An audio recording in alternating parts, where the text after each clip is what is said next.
on here. We are recording, everyone. I am Teddy Pins, and I help facilitate the education here at Village. It is May 6, 2021, for those watching it in the future. And we are lucky to have our special guest, former Village agent. Put your hands together for the infamous Greg Faracelli. Thank you. Oh, hey, yeah, Greg, the roar is just deafening. I like it. I like it. Well, this is going to be a bit of a open forum and rapid fire. If you've ever listened to Greg's podcasts or had some of his experiences, the guy's got a ton of knowledge, loves to share, holds nothing back, and he gets it done. And I am grateful for you to your willingness to be so generous in sharing some of your tips, tricks, and those things. I know there's so many things that we could cover, and it's probably more of an exercise in what we choose to cover today than all the things that I know are willing to share. But what I'd love to do is, before we start off, and I've explained to everybody some of the things we're going to cover today regarding discovery of property, financing property, acquiring it, and then cash flowing it, potentially what to do with that. We will have time at the end for QA, so feel free to put your questions in the chat. And I'd love to kick off with just a couple of questions for Greg. As I mentioned, you're a former Village agent, but you do focus a lot on sellers and investors. How many years have you been in the business? I want to say this is year 5. I think 2015 was when I got my license, or very, very, very beginning of 2015, I believe. Love it. And what was your first investment property? The very first deal that I put money in was actually a piece of land that my friend had under contract, and he was randomly kind of looking for a partner. He just happened to stop by my office, and I'm like, well, I'm looking to get into something, and we just kind of put the deal together. I like it. And how many doors do you own currently? Oh, that's a good question. That's a good problem that you don't know. After this month, it will be 39. 39. And you bought your first one after you got into real estate 5 years ago, correct? My first rental was purchased in June 2018, which was a 4 unit. So the first 4, basically. All right. Well, Betsy, I'm equally amazed. And you're going to hear today how this man did it. It might be rogue and off the cuff, but we're going to love to hear it. He certainly knows how to put it together, and there is a little bit of method to the madness, a lot of it. And so, Greg, kick us off. Start us into just how you go about discovering property. Yeah, great question. I think one day, like last year, I was just kind of thinking of like, where's the real value, right? So I kind of feel like the value is being really, really good at acquisition and finding properties, because the more properties you have, the more choices you have, So, back to that, it's just, just really digging into putting systems together for acquisition and having support and people that help with it, which I can break down if you like to. Yeah. Tell us about how you go about, because we're looking at this class is geared towards, let's say, that if people want to become investors themselves, okay, and or help clients that are looking for investment, they say, help find me an investment property. Now, I know you have some more specialized systems, but give us kind of the basics and then the pro version, if you will. So really it goes back to all this, like finding your niche, because when these investors call me, everybody just wants to do whatever the numbers make sense. And that's when I'm like, you got to figure out your niche. Where are you excited about putting your money? What do you like to do? Maybe you can try different things, but more or less like finding that niche or area or whatever it is and just get hyper focused on it. Don't throw a lot at a lot of different stuff. Like just pick your spots and get really good at it. And that could mean an area. It can mean like flips. It can mean like, I like this area. It could be an asset class. It could be anything like that. So just whatever it is. So, basically we just go off of that. We've decided that I think the most value to me is multifamily and land development, because there's multiple plays within each and there's multiple exit strategies with each. So that's kind of the basis of it. So gotcha. I can break that down. Yeah. We start with like, there's a program called PropStream. I don't know if y'all heard of PropStream before, but you can use my code and get a discount if you like Greg F real estate code. The thing about PropStream is you have national data and it links to all MLS in the whole country. And you can download and skip trace the lists. And you also could get a service that automates them. Automating is like, okay, I have a list today. Here's my 500 people, but people are going to buy and sell within the first, whatever. So that's the list is going to change, but it updates the list in the property records in real time. So it saves the labor of like pulling a new list and refiltering it and pulling it out and skip tracing and stuff like that. So we get the automated list, we pull those out, and then we send them to like any type of skip trace service or whatever it is to be able to contact the leads. So tell people if they aren't familiar with skip tracing, what is that? So skip tracing is a service that you can basically do, you can buy anywhere, basically. Basically, you give them a list and they bring you back all the phone numbers that have to do with the property. Phone numbers, email addresses. Sometimes you get their family members and all that kind of stuff. So basically, we skip trace the list, and then, maybe there's 80% phone numbers, and then we manually find the other 20%. We have our full list, and we change the LLCs. We go onto the TN Bear website and we go find the registered agent of the LLC. And then we find the mailing address of where they live and find their home phone numbers. Because sometimes the LLCs and the businesses are hard to find. So we spend a little bit of time tracking them down, basically, and either if they're here or not or whatever, and then that's what we do. And then we filter through there, pull out the duplicates. A lot of work and time spent in finding the people to reach that may have property you're interested in, correct? Right. And yeah, exactly. What was the name of the place that you look for the owners of the LLC through? It's a website called TN Bear. Every state has their website that has the public records of LLCs and all that kind of stuff. And I just go there and I just go one by one. There's some, it depends on, like, if you're doing multifamily, yeah, there's gonna be a lot of them. But those are the ones that you really want to hunt down, because a lot of people aren't doing that. They're not spending the time, to send them mailings and, knocking on where they live if they're in the area, Do you find that we hear from our sellers that they get letters constantly. So do you feel that the letter method is overused and tired and we've got to pursue other methods, or what are you seeing work? Well, here's the thing. You're never going to go away from the grassroots. The mail is always going to be there. The door knocking is always going to be there. The cold calling is always going to be there. It's just, how are you going to do it now to adapt? Okay. So to answer your question is, how do we adapt? So Colleen and I, we put this marketing thing together where I had this postcard and it had like 4 properties, and it was like, I bought this, I bought this, I bought this, I bought this. And it's the actual property that is on the street of these people. So they were like, oh, I know that one. And I sent Christmas cards to all the property owners around the streets where I had properties. And within the first month, we got a smoking deal. And I was like, well, why did you call me? Why did you use my postcard? She's like, I don't know. It's just cool. And this is just some random lady from Utah called me. She wasn't talking to anybody else. I literally went to the property that same day. I made an offer, told her what I could pay.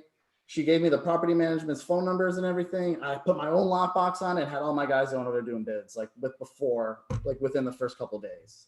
So that and then I'm easy to find. So I'm sure, I don't know, maybe she looked me up or not, but it's nice being a licensed agent. You have a little bit more credibility.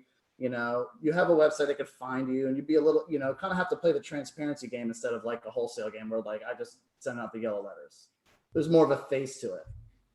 So you mentioned that. Let's explain the distinction there in the wholesale game, and obviously you have you follow the code, and you are a licensed realtor, and you are relentless in your pursuit of properties and deals, as they're called. They're referred to as deals a lot, but it's really not about not giving somebody fair value for their property. It's just the art of finding property, cash flowing.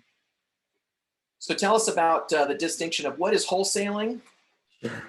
Okay, so wholesaling is a general term that really doesn't have any meaning. Okay, you have to think of what you're doing. Like if I have a contract and I'm going to assign it to somebody else, it's not wholesaling. It's in a contract assignment. It's an assignment of interest, equitable interest. Wholesaling is just a general term. So basically it's like I'm taking a contract, right? And then what I'm doing is I'm getting it for a price that makes sense for me. Let's go back to wholesaling. These people are going after the same people, and they are going after it just to put them under contract with the intent to sell to someone else without the means to close it themselves or have the ability or partners to do that. So they're literally just, and that's why people lock it up for such a high price, because they don't care. They just need to find somebody to pay $1,000 more. You know what I mean? So they're just blanket putting this stuff out there, and they're making offers, and people are thinking that they're actual offers, and they're not. They're just trying to see who's going to say yes, basically. And then they try to sell that contract. Gotcha. So that's the wholesaling part of it. Like that's why. So if you're an agent and the wholesalers are on MLS going after your deals, I mean, if they have a 45-day inspection on a single family home, a long close and like $50 earnest money, then okay, this dude is he's not the end buyer. So I always ask, are you the end buyer, or are you going to send this to somebody else? Right. And that's why you got to go back to being an agent asking for proof of funds. So I do that on all my deals. If I'm the buyer or the seller, you know what I'm saying? The difference here is the intent. I'm putting this under contract for a price that actually makes sense for me. I have the means to close, and I actually intend to close on it, whether it's with me or somebody else. It just doesn't matter. We move our stuff around every closing. Where's it gonna go? Who's buying it? Who's sticking in the deal? Who's giving it to somebody else? And a lot of times I consider assigning contracts as an exit strategy and not a means of a business plan. It's like wholesaling it. It's like, cool, I have this contract. I could wholesale it for X. I think there's value there. I can take it down and rent it and get X. I could reno it and get X, or I can tear it down and build it and get X. It's just one of those strategies. And a lot of times in this market, maybe somebody will pay my profit margin on a wholesale and not have to take it down. So that's when I'm like, cool, like, all right, I've got this lot for 130. I'm going to put out for 200. I mean, yeah, I'd love to make, a 70K spread instead of building 2 houses to make a 70K spread. I see. It's just kind of like, okay, who wants this for a ridiculous price? Nobody. Cool. I'll take it down. Right. Because you're comfortable at the price you bought it, and that you're going to likely improve it or do what you had intended. Yeah. Or I always have my contingency periods where if I'm not, I could renegotiate. Mm-hmm. And that's the key, is just making sure that you have your contingency period in there, and your end buyer has to be within your contingency periods on your original contract. And that's the hard part. So you have to have enough time for you and somebody else if you're going to do that. Makes sense. All right. I may have gotten us a little, no, I think we're right on track with our outline here. So then assignment, explain how you use assignment. So basically, okay, great question. So I have let's just pretend, I'm just gonna go through a deal right now. I have a contract on a property, and we have our due diligence, and we put the earnest money into a normal contract. And basically I have this contract that Rudy Title helped me make. It's called the assignment of interest in real estate. So that explains terms. So you have your A is your seller. I am now B, and then you have the C. The C is the end buyer, the person you're giving this to, right? My assignment contract sets terms for C that will be within terms of A, but they're going to be my requirements. So let's just pretend for a second. I have a contract, right? I have a 14-day due diligence and a 30-day close. So I'm going to try to assign it within that 14 days. Well, buyer C, I have 14 days to find somebody who's done enough due diligence to give me a non-refundable deposit, not an earnest money, a deposit, to be able to lock them into close. Their non-refundable deposit is always well more than my earnest money. If I put 1,000 earnest money in, and it's a property, if it's the closer the terms, the more deposit I require. So basically, okay, so this C buyer right now, it's like, okay, I'm like, do your due diligence, call who you have to. I can't lock it up with one person with any time frame, because I only have this time frame. If I give it to you for 3 or 4 days, then I'm missing opportunities. So everybody who's interested, do as much due diligence as you can throughout that contingency period. And the person that I feel comfortable with that says, hey, you know what? I'll just pretend, see this guy over here is like, you know what? I want the deal. I'll be like, cool. It's a $5K non-refundable deposit. We're closing here. You're paying, so then I have on my assignment, buyer to paying the closing costs, their fee, where's like those, whatever those little terms are, they have a default section. They know that. So basically, you know, if I have 1,000 earnest money and I'm asking for a $10,000 deposit, if they default, you know, I lose my 1,000, but I also make 9,000 for my time. You know what I mean? So you want to always make sure that your end is well over yours, not well over, but just enough where you have to have some cushion there. I mean, it's an expense if you lose your deal. And I've never done that, but I've seen a lot of people. We had somebody lose 5K this week, but that's just name of the game. And I've kept earnest money and deposits multiple times. Yep. It's a different animal from the traditional purchase and sale arena. Yeah, basically. And then like as the assignment, so you always have to send your original contract with the assignment because they need to see what they're assigning. That's their, because they're getting your contract. That assignment just says, hey, I'm taking this from me to you for this fee. Here you go. And they have to look over the contract to make sure that, you know, they're good with everything. But what I do when I do my contract assignments is I'll have the terms of my contract and whoever I'm talking to. If I put out like an email blast or whatever, I always put the terms of my contract, like, you know, set to close this day. And what my requirements are: 5K on non-refundable, no due diligence, do your due diligence first, everybody close, you know, buyer paying closing, blah, blah, blah, whatever I think it should be, depending on the deal. Now, if it's a big, larger development deal, it's much different, but you know, it just depends on the deal. If it's a single family and the seller, you want to always make sure that you're meeting the seller's timeline. We had one this week where we had a 30K assignment fee locked on it because we really thought that, you know, we had a good price. Well, we had a buyer go through it and back out. They lost their 5K. And then so I called somebody that I knew. I'm like, hey, I was like, we've got this. I was like, you know, we just asked for like a 10K assignment fee. I'm like, here you go, 260, whatever. So she did her due diligence and she found a lot of things too. Now, this is a very qualified buyer. So it really helps to know the people. So when she told me, like, I mean, so she sent back the whole thing from codes, the AT&T light pole, all this stuff, right? So we knew that we couldn't work with our assignment fee. We just couldn't do it. So I just said to her, I'm like, look, we need to make good with the seller. I was like, I just go ahead and give you the contract. You can have it. If you guys close on it, I'll give you the seller's contact info, make your own contract. You do the deal. If it closes, throw me 5K. And if not, we made good with our seller. They're happy. And I still have a good seller. We made no money, but we didn't back out of the deal. I never want to back out from the seller. Absolutely never. Got it. That's my biggest thing is the sellers. When these end buyers back out, that's why I'm so strict on my terms, because you have to remember them, because you're not representing them, but you have some ethics. At least keep an eye out for them and make sure they're protected, because they're moving. And a lot of times these people don't have, you know, a lot of money. You know, when you're buying a lot of this land, that stuff that's been sitting there for 50, 60 years. So you've got to be really good and make sure with your sellers. This is the biggest thing. It's like your clients. It's the same thing. That's right. Yeah, absolutely.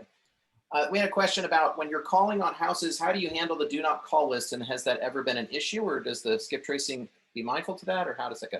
It does. It is mindful for that. I honestly, I can care less about the do not call list. I mean, we're talking about less than 0.1% of people who are pissed off enough to really do anything about it. Right. And what we do remedy is so we have multiple lists on a schedule, and we have a cold caller. And what we do is every time she starts a new list in the same area, we change her phone number and voicemail and all that stuff. So we recycle phone numbers all the time on our outgoing. Gotcha. So, you know, with this, obviously, everybody, you need to be mindful of that as realtors and considerate of do not call lists and respectful to those things. Yeah, just say, sorry, I didn't know. It's like, okay, cool. My bad. You know, I mean, nobody, just be cool. Right. Yeah, I think you mentioned a lot as intent, Greg. I know that your heart and spirit is to, I've not experienced you to be a person that's predatory or trying to buy things out from under people or screw people or anything like that. So, you know, just be mindful of all the laws and restrictions that can go along with this process. And you've got to find a system that works for you. Go ahead, Greg. No, I'm sorry. Go ahead. But what was that? No, I was wrapped up. I was saying you got to find a system that works for you that obviously is mindful of all the laws, regulations, and code of ethics of being a here's realtor. a good way. I mean, you have to have a buffer. I mean, you don't know who you're calling. I don't care, you know? That's why we have cold callers, and that's why we have business entities and LLCs and trusts, so we can have a buffer between who we are, because we don't know who we're talking to. I don't want to get robbed either when I'm going to meet somebody at a house, you know? And there's a lot of people that's, you know, these people that are sitting home all day, they get calls all day. They're like, yeah, I'm the owner, but they're not. They're just messing with you. So you don't really know who you're talking to. So it's good to have a buffer, like have a business entity that you can have somebody call. Like we just have it's not even registered, just Nashville REI. Hey, this is blah, blah, blah from Nashville REI. Here we're looking for X. Have you thought of selling X? Done. You know what I mean? That's it. Gotcha. Okay. And so you outsource, or, I mean, you have someone else doing the cold calling, if you will, in your process, correct? Right. So somebody does outgoing cold calls, and of course that brings in a lot of incoming return calls. So we have an answering service that answers the phone when they all call back, when the numbers call back, and they have the same script and blah blah blah. So it all kind of filters together, and then we anything that gets to our acquisition people or myself is usually a good lead.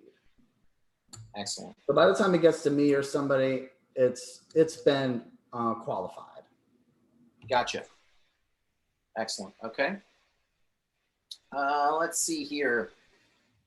We've talked about wholesaling, financing, or should we go to acquisition first? You all tell me. Yeah, let's go to acquisition first. We talked a little bit about this, but how are you finding the off-market stuff? Is there anything else you hadn't shared on that? Well, just like go on the prop stream list, putting in your criteria. That's Excellent. literally it. I mean, okay, cool. I want Clarksville. I want over 4 units, and I want them to own it for 3 years or less. And that's very basic. Gotcha. You want to hit more people, you know, because people's situations change. It's never an if, it's always a when. I mean, we're closing deals because we keep up with these lists now for 5 years, same people. So, I mean, there's so many times where like I have 1, 2, 3, 4 people all calling the same people, different personalities connect with different people. And we're closing deals for people that we've been talking to for a year, 2, 3, 4 years. Right. So it's always a win. And now, like with a lot of times, I want everybody to kind of take a deep breath, that Greg's been doing this a minute, and like he has a system that he's been working at, right? Like you might just be working on, I want to buy my first property. Sure. So tell us about maybe that, Greg, of if somebody was wanting to look at starting to get into real estate investing, maybe they have a client that they've worked in the past, they hear Nashville's appreciating, it's a good place to buy and invest. How do you decide what you want your first property to be? I mean, you follow some of the same systems that you said, pick something that you like, or how would you go about it? It's really interesting that you say that. So how do you go about your first? I would start by like, let's just look at your financial picture. You know, are you able to buy an investment property? You know, you don't want to just buy. A lot of people just buy to buy because they think they should buy before it gets hot. Don't buy, find your formula and just stick to it always. Don't ever veer off of it. And if you own a home, if anybody owns their own house, there's a strategy where you can replace your mortgage with a first position HELOC that most banks don't know about. But what you do is so let's just pretend that I have a house for $400K and I have 20% equity. So like, you know, okay. So what I do is I refinance my mortgage into a HELOC. So it'll pay off the note and then you have the balance as a line of credit. So you only pay their term loans. You only pay interest on the balance. That's the key, interest on balance. So let's just pretend 400K, you know, you theoretically, you know, you have to go to the table 20% down. That leaves you 320,000, right? But it's a line of credit, right? And I owe the interest on the balance. But here's the cool thing. I can grab it whenever I want. So when you pay interest on the balance of something, anyone who's a higher, like real estate agents, we're higher. Let's just pretend we make, you know, 300 grand a year, whatever, 200 grand a year. So anytime I set mine up where it's a bank account, checkbook, I can go in and out. So my commission checks go into my HELOC. So next month, okay, if I owe 320 and I get a $10,000 commission check, I know I owe 310, so my payment goes down. You know, commission checks. And the goal is to get that to zero. You replace it with your bank account. Once that's a zero or some amount of whatever you can do something with, you pull it out, write yourself a check, and that's your down payment on your first property. Anybody have questions on that? Okay. Wow. So I do have a quick question on the 20% equity. So in the instance of a $400,000 house, or it's worth $400,000, you need to have at least 20% equity. So you were, or at least I heard that you need to have a big part of that paid down to be able to access the 80% through a HELOC, correct? Like Right. it needs. So here's the thing, the way it works, like if you do nothing and you make 50 grand a year and you put your paychecks in there and you have more than your bills, you can pay your house off. And that's what it is. And I have a program for this, an affiliate too, that I can get you guys hooked up. So yes, but as people are higher earners, or if you have a savings account or anything, it goes into there. So you're putting your cash in there, so you have no payments and you're using it when you need it, and you're only paying interest on what you take out. So just say over a year or 2 years time, that 320 is zero. Now you can pull 100K out to buy something, or 80K out and do something. So yes, you do have to have liquid funds to put in there to pay it down. But the goal is to take all your savings, everything, to pay it down. Mm-hmm. That you move, I moved everything around into there. And then once that's full, you just do another one. Cool. So then you obviously you have some other system to keep track of business expenses versus personal expenses. I mean, barely. So I have one general operating account that everything comes out of, like my bills, expenses, payroll, all that stuff in one account. So it's easy for my accountant. And then personal, I mean, like I have a personal account, but I mean, yeah, everything is really through business. Got it. So your commission goes through your operating account into your HELOC. It goes through it that way. 100% of the time, correct. Okay, so got it. Everything goes through that main account and gets distributed however. Excellent. Awesome. Good questions. Keep them coming in the chat, and feel free to jump in as we need here. All right. As so far as like what to buy, I guess, sorry, Ted, go ahead. No, go ahead, please. Well, you were asking me like, what should I buy? And it just really just depends on like you know, and your threshold. You know, everybody buys differently. Everybody has their own different methods and expectations. You know, for me, I got into that land deal, but just because I kind of knew the guy, you know, what he said made sense, and I had the money. I didn't really think about it. I never thought that my first land deal would be what it was. You know, I never thought my first rental would be what it was. So you just never really know. When you have a lot of skin in the opportunities, you get to choose, you get to figure out which ones you want, which ones make the most sense, which ones feel better. Because here's the thing, like a lot of times I'll do the wholesale route. Here's the secret. Okay, so I'll do the wholesale route on something that I want to purchase, just to get feedback and have other people also do due diligence and tell me if I'm crazy or not. You know what I'm saying? Like, I'll be like, here, anybody want this for this? And, you know, other people, my good friends and people I don't know, they look at the financials and the numbers and they help me decide on all this. You know, I always have people that I call, hey, look this over, am I right on this? You know, always have somebody to lean on. And then, I mean, a lot of it, I mean, I hate to say it, but like 90% of like the deals end up being just your gut feel. How do you feel about it? If you don't feel good about it for whatever reason, that's automatic no. And it doesn't have to be a logical reason. Because if you just don't feel good about it because you haven't done, you're not comfortable for that one thing, move on. Yep. Where do you meet those people? I mean, I know you've been involved in REIN, REIN in the past and other things. Would you recommend a new investor or agent that wants to learn more about it to get involved in that or other? So rent is huge. Rent is massive. Like, I mean, what is it, $120 a year and you get all of the talks and all of the, I mean, so that group right there, I mean, honestly, probably they've almost taught me almost everything I know because, you know, I talk to all those people all the time. You know, they reach out to me all the time because I have deals. They talk to me about stuff. And a lot of times you're just like putting stuff out there just to get conversations. Like you have to reach your conversation goals. So I'll put out something and, you know, multiple people email back that have nothing to do with it, but like, what are they up to? You know, all that kind of stuff. You just have the conversations. Who's listening to your stuff right now? How's that reno going? You know, you just create relationships. Right. We talked a little bit about financing. You were talking about using your primary residence to buy property over and over again, right? Sure.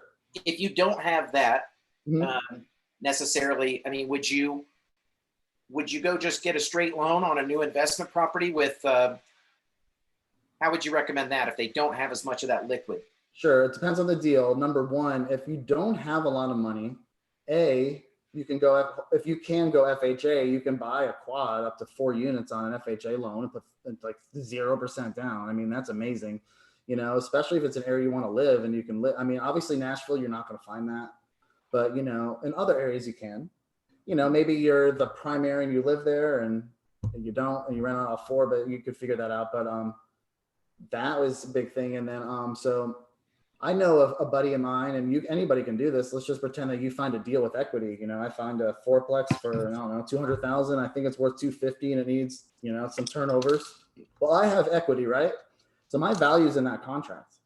Your value is always in that contract. Even if you don't have the deal, you still have the equity because it's on that piece of paper. So now I can go to somebody and be like, look, I've got this deal right now. I've got X amount in equity, and that could be my take in it.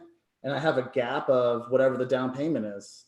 You know, A, do you want to partner with me on this deal and bring the funds and we work out a JV or whatever?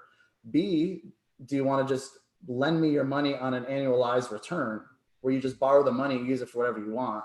You know, and it depends on the borrower. Like everybody lends differently. And these are just usually people. You know, you've got your hard money lenders. You're not going to go to a hard money lender for a gap fund. You know what I'm saying? Hard money is 15%. These people are probably, we like to pay a 12% annualized return, you know, over the year, which investors love, anywhere between 8 to 12%.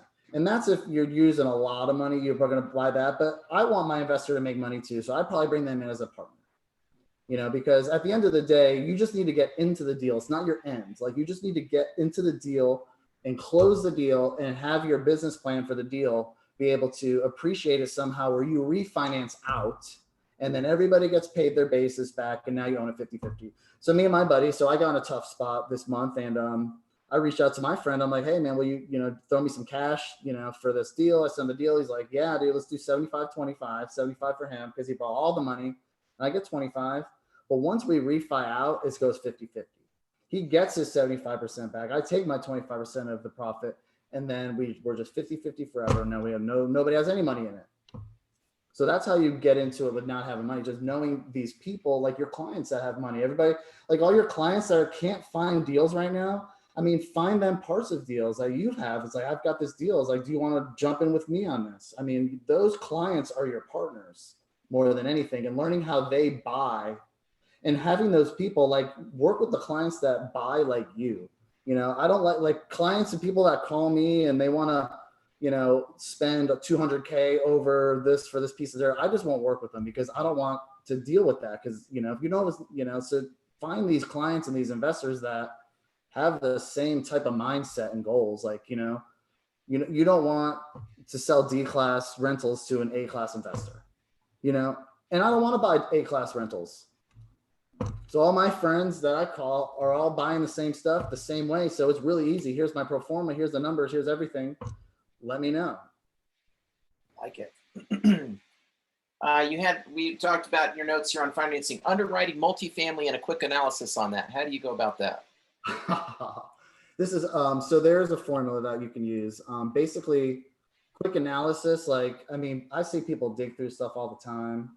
I don't have let's see. I can tell it. If you have something too, I can share it with everyone later or. So basically, okay, so think about like, I don't know if any of y'all went to CLI for school, and Bill has that PWR formula. It's actually genius because that's what I use. You have your cap rate. So think about it this, it all has to be the same, right? Your PWR. So your cap rate is like your like you're going to have 2 of the 3 numbers, right? You're always going to have your income. If you don't have your income, you may have your expenses, you know, but you're going to have to get the income and expenses, and you have your cap rate. And then you just see, okay, well, I like to buy at an X cap rate. Maybe it's 8% cap rate or whatever it is, right? 6, 8, 10%. So I usually take that price and I take the net operating and divide it by the price to get whatever cap they're selling it at. So if they're selling it at a 3 cap, then we're not even close, right? And it takes me 2 seconds to figure that out. You know, if it's the NOI, which is your net operating, you know, I usually take the NOI. Let's just pretend they do 120,000 a year with the rents. Okay, so got that. I usually knock 60% off right away. 50% for expenses and 10 for property management. Now, is that a realistic number? No. But I want to make sure that my numbers work at that, because like, what if something happens and maybe sometime I might have that? I like to run my numbers really conservative. Like it. Does that make sense? Is that helpful, everybody? So you have your cap rate base. So you have your cap rate equals your net operating divided by your current market value, or which would be their asking price. And that's my quick analysis. Now, once I think a deal is good, then you're going to have to, break it down, get your insurance quotes, get all the real numbers, talk to your property managers, always ask for P&Ls. So if you're going to, I have a document that when I buy multifamily that they have to give me all this stuff. What's that? Does somebody say something? I have a document that asks for all of these certain documents that I know that my bank requires for underwriting. Your T12, all the 12-year profit and loss, 12-month cash flow, the 12-month rent roll, all of the leases. That's really about all they should need. And then the bank will tell you their requirements. Well, I like a 1.25 DSCR.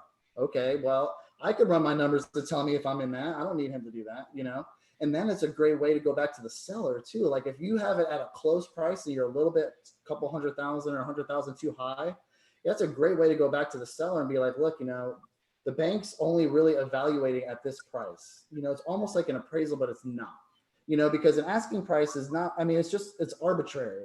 But what they're going to lend on is what matters, right? So if they're going to lend on, they'll tell you, and I'll talk to my banker. I'm like, is this a good deal or not? And that's another great resource.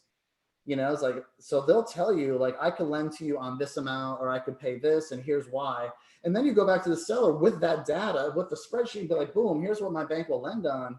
And here's the comps, here's this and that and that. And then, I've worked out multiple times where we've gotten some serious, significant price reductions by doing it like that. Gotcha. And that's another takedown. And once you get all of that together and you have your loan and all that stuff in place, and you want to do an assignment on this, it's easier because now you're sending them a package. Right. Here's all the financials, I have also in my contracts, like I don't start my due diligence period timeline until my banker says I have all the docs I need to underwrite. I had an 18 unit under contract last month. We're 3 weeks into due diligence and I still didn't even have a P&L. So of course, what happens? I had to back out because I didn't have anything. So now I require the seller, and the serious sellers will send you everything right away. If they don't want to send you P&Ls and stuff like that, then that's a red flag right there. Never met a seller that's happy to pass around their financials. Happy to do it. Interesting. Can you go through that list again real quick? And that goes back to notes. Sorry. No, I didn't hear you. Say again. I was going to say, could you give us that list again of what you ask for from the seller so people can jot that down? Yep. So I always ask for 12-month P&L, 12-month rent roll, all of the leases, and the T12, which is their tax form for the building to see, did I say all the leases? That's the basis of it until, Yep. Now you can go further. So here's the thing. If they're not property managed and you have a seller that's just self-managed, I hate to tell those sellers, but like they're going to devalue their property significantly if you're just like throwing stuff around. Your books is your value on multifamily, 100%. The better your books look and the more organized, and they can see the NOI slowly decrease throughout and stuff like that. That's where the value is your book. So, a lot of times, like I'll have to create the rent roll and stuff like that. And that's, that makes it tough, trying to pull the pieces together. So if they have a professional property manager, I always say, can I just reach out to them? And 9 times out of 10, they're like, yes. And then I just go directly through them for everything. Hey, can I get in to do my inspection? Hey, can I get in to do and what I'm trying to do is I'm actually kind of interviewing that property manager to see if I want to keep them, or B, if I already have a property manager, they'll actually do my inspections and they'll get me in the door. And they'll do, because like, I could look at a multifamily, but who cares what I want, because my property manager, they're the ones with requirements. So I just bring them with me. What do we got to do to get this thing ready? Because, so, having the right property manager, they do all the due diligence for you, if the right people. So, when you're hiring a property manager, what do you look for? How do you evaluate who's good and who's not? That's a Great question.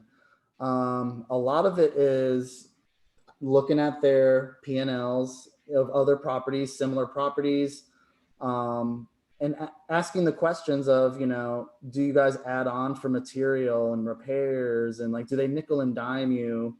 How fast, what is their average of leasing a unit? You know, what is their average of, like, you know, all that kind of stuff. And again, it goes a lot on gut feel, you know, I mean, Yep. like, you can tell the people that are hustling or the people that are just sitting behind the desk waiting for the rent checks. You know what I'm Yep. saying? And Like, how much what do you think's reasonable? What's the going rate for property management these days? so here's the thing about property management. I am happy to pay full market value because you get what you pay for. So my Louisville, my Kentucky ones are 10%. My Clarksville is, I think, 7 or 8%. And they don't charge me any fees. But here's the thing: like, if I have a contract on a property, they'll have bids for me by the end of the day. You know what I'm saying? So there's significant value in there. And I'm doing a renovation on a 4-unit, and they are not charging me any additional fees. Like, they're literally doing the reno for free. They're Just managing your contractors for the reno? Well, they use their own. So that's another thing. Who are your subs? Because are they your subs? How long have your subs been with you? Because it's the worst, because your subs could make or break you. So you can have a killer property manager and terrible subs. Yep. So, like, you know, I know that they use the same people. Like, I know that they call me for things. Like, look, if it's more than $500, call me. If it's not, I don't want to hear nothing. But like, and do they have a portal? That's the biggest thing too. Do they have a portal that all of your P&Ls, like, literally, if I get a rent check, it's in the portal. It's like a bank account. It goes in there, in and out, in and out.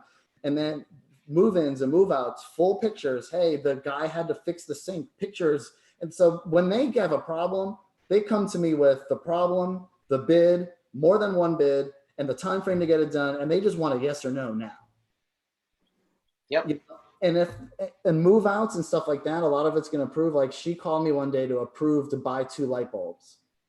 You know, then you know that they really care about your money. Right. That's huge. You know what I'm saying? So so this renovation that they're doing for free, you know, they are going to get the management. If they don't, though, you know, I am the kind of person that when I sell the property, do something, that I'm going to throw them some cash. I'm going to hook up everybody because I want them to do it again. Absolutely. You know, I mean, are you open to sharing who they are, or is that? Yes, absolutely. So I use Byers and Harvey in Clarksville.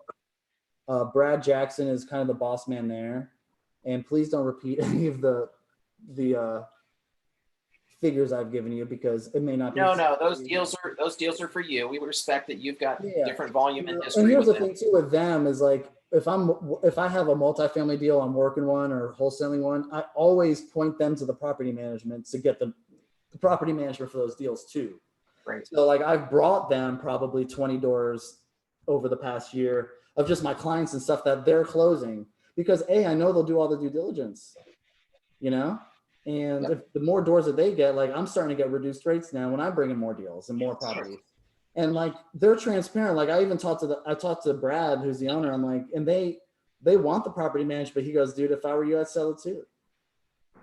You know, so I mean, you have to have the right people that look out for everybody and not just their company. Love it. You know, it's just kind of just like one of those gut feel things. Like, I love working with them. That is fantastic. And they're in Clarksville? They're in Clarksville. I also use PMI in Clarksville, and I'll tell you what, they've crushed it on we have a 14 unit with them, and they've absolutely crushed it. And anybody in Nashville that you use or like? So I have one rental in Nashville, and I self-manage it. There you go, friends. But Renew is killer. Brandon Rumbley, Brandon McDonald at Renew, they're killer. They're smart. I don't really know very many property managers. And actually, Village is our HOA property manager at a couple developments that we've done in the past. Yep. They're great at that.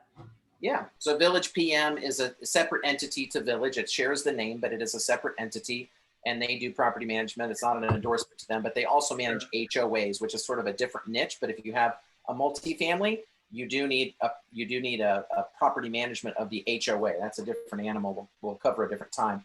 I want to we're getting closer on time here, and I want to stick to it. And so we talk about cash flow. Explain to us the BRRRR. Interesting. So BRRRR method, basically, if you think of something, let's just start with a single family home. You have to buy it at a price that is low enough to where your appraised value will be more than what you're paying for. It kind of makes sense, right? So let's just pretend, let's just do single family home for a second. Let's just use 100K. So I think that the value of this fully fixed up and renovated or rent ready will be $100,000, right? Let's just say it needs 30,000 of work. Okay, so there's your S70. Obviously, you need a margin and holding costs and risk. So maybe you get that contract for like 60K. Okay, I know I could put 10 into it and make it 100. Okay, so you want better numbers, but the goal is you take that 60K and you purchase the property for cash or hard money or whatever, but I would just cash is best, of course. And then you're going to put, with a very quick turnaround, you're going to renovate it or rent ready, whatever you're going to do. Mostly rent ready, because this is for rentals. So we're going to say rent it. Okay. So let's just pretend that your $100,000 property is going to rent for, say, $1,200 a month, right?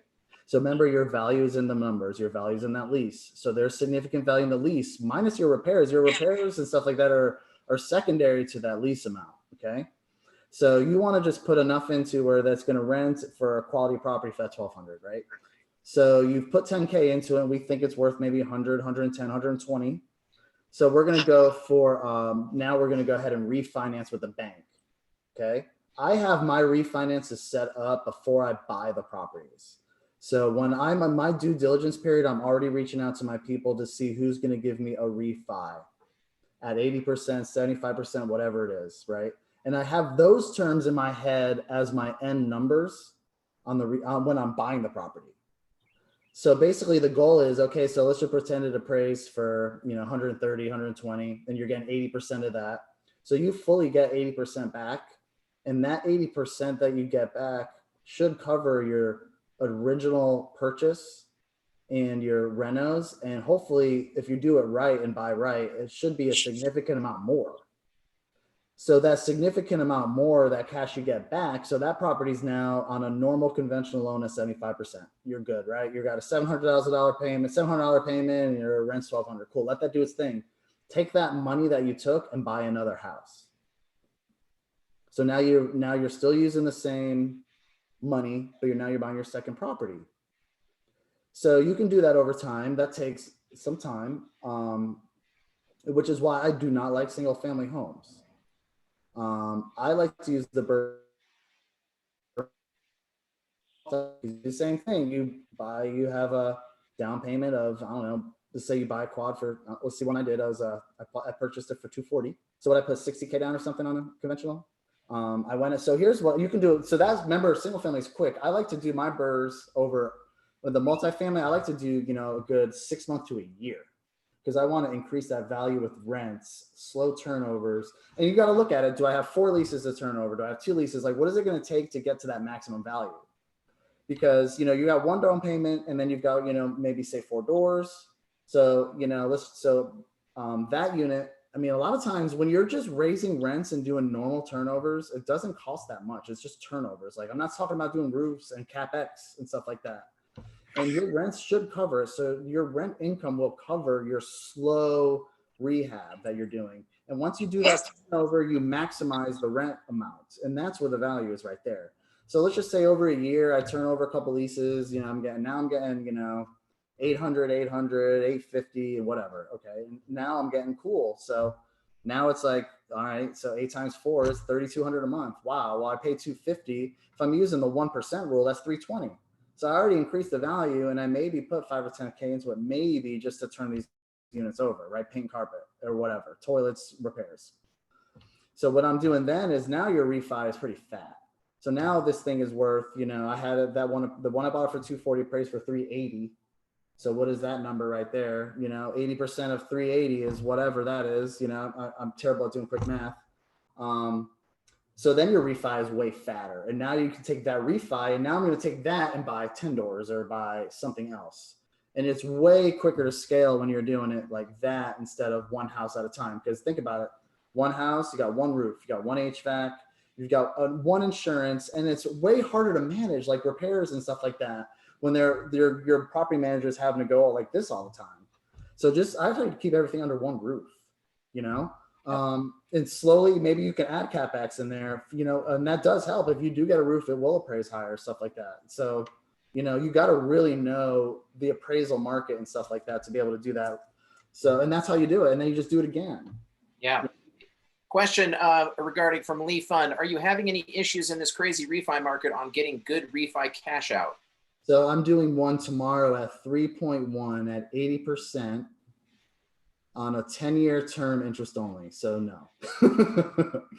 No, I've got multiple banks that I'll give refis right now. I usually go to the same two, but absolutely not. So, okay. So back a little to dig into that for a second. So that Replace Your Mortgage group that I'm in, they have what they call a bank list, and they have every bank in the country that does the refis, and it has all of their contact info of the LOs and their terms, and it's updated in real time.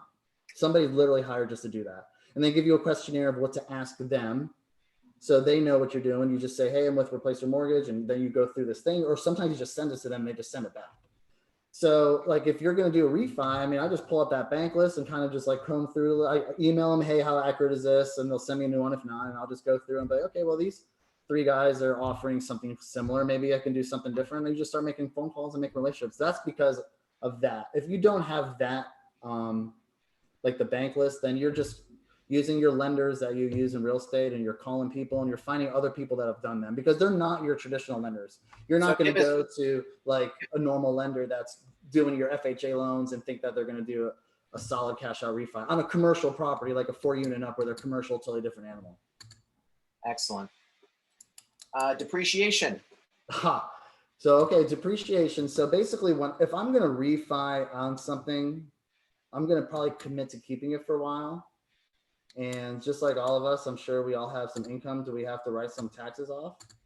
So, you know, I do what they call a cost segregation study at that point, and they go through and they basically depreciate everything individually. They depreciate windows, HVAC, all that kind of stuff that would depreciate over time. So, and they do it over 28 years. So basically it's like, okay, cool. My building's worth this, and I'm going to devalue my property now for 28 years, and it's going to be worth negative this, right? But that negative, I'm going to actually take that chunk and I'm going to write that full amount off against my taxes. So let's pretend it's a $400,000 asset and it depreciates for, I don't know, let's just say like, okay, so on a quad or on, I don't know, remember what it was, but it was like 80K. And they just minus 80K off my taxes for that year. So now you've got the 26-year depreciation. And if I were to sell it, I've got to pay all of that back, right? So, but every year it's like 28, 27, 26, 25, and it starts, you know, you start crediting back, right? So if I sell it in 5 years, I have to repay 23 years worth of it, which I don't care. You know what I'm saying? Because hopefully it's appreciated enough where that doesn't matter. So you took the depreciation and your market appreciation is going to make up for the loss. So like, you know, I like when my accountant says like you're negative 800,000 on something, you know, it's like, cool. Because I've already taken the depreciation. And that's what it offsets. Like if you have a lot of commission, you know, you've got to start squeezing. Like I'll purposely buy stuff to expense year 1 and depreciate year 2. I don't ever want to make money off of these right away. Like my cash flow, I mean, yes, you're going to have the income. You can't help it because you have performing assets, but I want to be able to use that cash flow to renovate and fix up my next building. You know what I'm saying? Because now my cash flow is now an expense to over here. Okay, so now I'm expensing it and I'm slowly making this property over the year worth more. So now it's cool. Now it's cash flow in year 2, and I don't want to take a hit again. So maybe I'm going to depreciate it again. So now I'm expense, depreciate, and I'm still not paying taxes on that cash flow until it's really going to be cash flow. But here's the thing, like, I mean, you're going to have repairs and stuff to write off. Even, you know, I mean, I move stuff around. Like, you know, if I have something that needs to be filed under something, I just tell my accountant, put this AC bill on my house on that property, you know? So kind of, you know, I mean, that's probably not good advice, but like just kind of knowing your global is probably the best thing. Like your global income, your global cash flow, your global debt and all that stuff. It's going to be more than just like your your per building. It has to go by your global. Some people want to live off cash flow. Let them do that. I mean, then you want high cash flow. They just pay their income off of that, and they don't. It just depends. And maybe I'm gonna eventually 10 years from now, maybe I will live off of cash flow only. That's kind of the goal. Your income, it comes not only from the cash flow, but the tax-free refis. That's where your income comes to. When we do so it's like, cool, I can cash flow, 1,000 a month, but I just pulled 40K out of it. And Yeah. that's income. That's non-taxable income. It is so powerful, and I appreciate that we're at 11:30, and I'm going to wrap us up here. But it is so powerful, the wealth that real estate can create. And if you do a study on some of the richest people in the world, their money is made through real estate. And what I'm reminded by a friend of mine that used to be a mortgage lender, and he paid $100,000 to be trained on how to buy commercial real estate to create passive income, not using his money, so that he could travel the country and the world with his family, and they could teach their kids, self-teach their kids. I think we're talking about the same person, and that's dude. I mean, that dude took it to a whole nother level, but that's just to show you, you can do all that. Yeah. So his name is Ryan Stackhouse, and he's offering coaching that I'm going to pay him for. I'm going to start up with their second session in June to learn what he's doing, because I've watched him. He called on me as a lender long ago, and I thought, Ryan, this isn't even who you are. There was something about who his spirit was. He just didn't seem like the atypical aggressive lender, right? And it is amazing to me what he's watched, because I follow him on Facebook, and this guy's traveling the world with his family. They own multiple homes, and I've even recently invested in one of his projects, and it's just been inspiring to see how he's recreated his life to have enough passive income for them to do whatever they want. And some of it are his own deals that he's fully invested in, and then the others are ones where they have gotten investors, passive investors like myself, and they will guarantee me a 6% return. And we're the passive investors, are all the money that finance the deal, and they're the primary shareholders of the deal. And it's fair and legitimate to everyone, but it's just been powerful to watch. And so I really appreciate, Greg, you kind of sharing that. I posted an article about multifamily investors using cost segregation. There's a website, Bigger Pockets, that a lot of people reference, that has a lot of tools on investing in real estate. A couple questions, Greg, before you go today. Yeah, doing good. Let's see here. What do you think? I noticed you don't invest a lot in Nashville. Nashville prices are just insane. You've gone out of town, and where do you think some of the quote next hot areas are in Middle Tennessee or surrounding? Well, so yeah, I do invest a lot in Nashville actually, but it's more and stuff like that. So I don't really think there's a next area. I think it's just the current areas. Like I still think Clarksville's appreciating. I think Maury County, Columbia, and all those, and we started hitting those a little bit. I think Huntsville, Alabama definitely has room to appreciate. Chattanooga still has room. Louisville, Kentucky is starting to appreciate more. Memphis. I'm hearing a lot of talks about North Carolina, Gatlinburg. That's all I can think of off the top of my head. What are 5 tips you can give to somebody buying their first investment property? Find your formula and stick to it. Like, figure out your comfortable level of how you want to purchase, let multiple people analyze your deal. When you're finding your lenders, make sure you're talking to more than one, just like anybody else. I mean, very basic there. Find people with money ahead of time. Like, just kind of like, they don't have to say, I'm going to invest with you, but like, if your investor is trying to spend 200K and they haven't found anything, I mean, you got 200K sitting there, definitely make sure that you have, when you're going after stuff like this, to find your credibility is huge.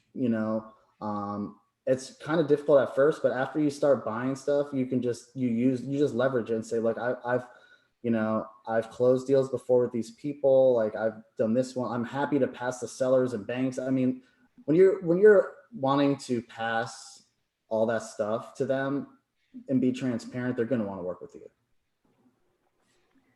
So you got to have the credibility. Yes. Betsy, go ahead. Awesome. Yeah. So as far as acquisition goes and ethics and realtors and things like that, purchase price, obviously there is, off-market properties with distressed owners and properties that need out, but finding that sweet spot of ethics. And what are you coming to the table with? I know your formula. Are you explaining why you need such, a low price point, and how do you balance and reconcile those things? I mean, you have to follow the intent. Are you telling the person the truth or not? That's it. Like, okay, so if I have a property, yeah, I always try to like, look, we can, so I'm the kind of person who's like, when I'm on the phone with them, I'll pull up the CRS and the comps around here, and I just be realistic, and I'm just like, look, I mean, you want 400, but I'm seeing 320, this, and this, and you're telling me it needs a roof and this and that, and I can pay this. I mean, just like your buyer would, like they would do an inspection. And that, I mean, there's really that, I think people overthink that, I mean, yeah, you're a realtor, cool. I think you should have more credibility that way. Do I go immediately on the first call and say, hi, I'm Greg, I'm a realtor, can I buy your property? No, because I want to know who I'm talking to first. Now, as soon as we're on the phone, we're having a good conversation, it's going to come up. You're just going to say it. But and I usually just say, look, just let you know, like I'm legit, I'm a realtor. I can send you comps and I can send people that I've done deals with. Done. And people, I think, respect that. It's, just be like, look, you have a certain amount of credibility just by being a broker or a realtor, whatever, and I'm just straight up with them. Like, just because market value says it's 150 and I could pay 130, I could still pay 130. And here's why. It doesn't matter. Like, if they want more, I mean, they can always find somebody else. I'm not forcing anybody to sign a contract. Cool. Most of what you're buying, Greg, off market, you're not buying MLS stuff much, are you? I do actually buy quite a bit MLS. Good. And, it speaks to that formula. I appreciate your question, Betsy. And Jandy posted here, he said, he sometimes doesn't trust his numbers enough to take action. Do you have any advice on that? Yeah, find somebody else who's doing what you've already. So if it's a rental property, you got to find somebody else that's doing it and let them look. That's why I don't always trust my numbers either at all. I mean, I am probably the worst numbers guy. All of my, and that when you partner with somebody, you got to partner with somebody who you're not. And I'm always partnering with somebody who's a money guy who knows accounting better than me. I'm great at bringing the deals in and bringing them out, but like with numbers. So I just run them by other people that I trust and know, that literally, or your banker, I mean, that's really what it is just finding the other people that are doing that to be able to do it, to help you run the numbers. Yep. A lot of those people you've met in Reen. Yeah, sure. People, I mean, even other agents in your brokerage, that either have those properties or work with those type of investors. I mean, there's multiple ways you could, find calculators online to help. And then you got to figure out, like, you don't trust the numbers. Like, I mean, do you know where your numbers are? Like, where's your comfortable? Like, what's your formula? Like, I don't have a formula, but like, my formula is gut feel, it's like, I know I can do this. I know I can do this. I know I can do this, and I'll figure out later. And I'm buying it at a number where it just makes sense to have a little bit of extra risk. Well, I think it speaks a lot to your formula in the sense of the success you've had and how quickly you've done it. And I know that you're a very, very hard worker. You're very community oriented, and you've got to get in the streets and talk to the people and do the work. I mean, that is one thing that I know. I've always watched you. You can, I know, Lisa, you mentioned about talking Greg. You can just Google him. His information's everywhere. So yes, I mean, he's always open to share. That's one of the things I really respect about you, Greg, and appreciate about you. Are there any other questions? Betsy, I see you off mute. Go ahead. Yes. One more. Talk to me about your time, your split of time. Obviously, you're doing a lot of stuff. What do you think? How you have other people doing the acquisitions and have kind of automated this, but how much do you even work with buyers anymore? And what else are you doing? No. Is that a hell no? I've worked with 2 buyers this year, and the only reason why I did is because I showed them new construction homes and I didn't have to show them any houses. That is the only reason. But no, yeah, so right. Like, so that goes back to, like, everybody has to figure out what they're worth per hour. Okay. So that could be like, okay, take your 40-hour week last year and all your commissions, and maybe that's it, but for me, it's like my dollar per hour is not trying to find a property for a buyer. It's not. You know, my value is finding off-market deals that I could bring to other people, and that's what I don't. So as far as time goes, I mean, yeah, I do a lot, but a lot of my time is dispo, which is, you know, wholesaling what I have, or spending time figuring out how I'm going to close on something and finding investors, and working listings, as many listings as you can. And the listings come from me finding the dirt for these deals too, like find dirt. And so like I'm creating that, like, I like to create stuff that's not right now. I love the make $2,000 now on a piece of dirt, but I have, you know, 4 listings coming up. And then, you know, so you're kind of creating your pipeline, and just finding those deals. Like, you know, we found one in White House that's going to yield 70 units. And we're like, God willing, we're 2 days away from our due diligence ending. So that finding stuff like that, like I like to find one thing that I can do multiple things with. I don't like the single family. I like to find a piece of dirt that I can do 10 or more units. You know, I like to find a rental that has 4 or more units. Like, you know, I'm trying to find stuff that will yield a lot over time. And then I could plan putting a system together to take it over. You know, like the 70 units, I'm going to have time to get the marketing and put a team together to work them. You know, the 60 in Mount Juliet, same thing. You know, they're getting ready to break ground on that. And it's like, you know, my time is like, how could I best utilize, how could I leverage this?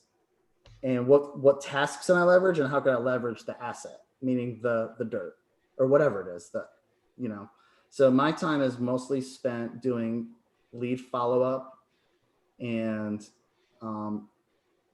helping the acquisition people close the deals and training them the best I can. And that's, I mean, that's always ongoing. And I'm new at that, you know, I'm new at the management training. So it's a learning process, but you know, you got to find the right people that want to work. It's just hard to find people that want to work. Yeah, well, I mean, there, you can see there's a lot to learn from Greg. So, I mean, just even sitting in his, sitting in near him, proximity is part of the brilliance. And so I'm grateful that Greg's office used to be right next door to mine at Village. He started at Village. He's at Benchmark now. And, you know, and he's running his own lane, right? You can see. And Greg, I'm just so thankful for you. And I appreciate your transparency to always share. That's one thing that Greg is. He will keep no secrets. And there are no secrets really, because somebody else helped somebody get where they are. And so, you know, respectfully, I know that Greg's willing to answer other questions and help y'all if you need it within reason, of course. And don't be, you know, a lot of it is self-taught. So be a student of the world. And that's really my parting thoughts. Anything else, Greg, before we head off? No, guys, hit me up. And there's plenty of ways to find Greg. He has a hold of me. Yeah, he's got a podcast. He serves at church every weekend. He's got websites. He's got ClickFunnels. I mean, the guy's doing it all. TikToks, you name it, the dude's doing it. And it's fun. It's fun. So yeah, I'm happy to talk to anybody. I love doing this stuff. Ted, anytime, bro. Hit me up. we appreciate you so much, Greg. Best to you, and we'll follow you online. Take care, y'all. Have a great day. I'll send you the recording. You bet. Bye-bye.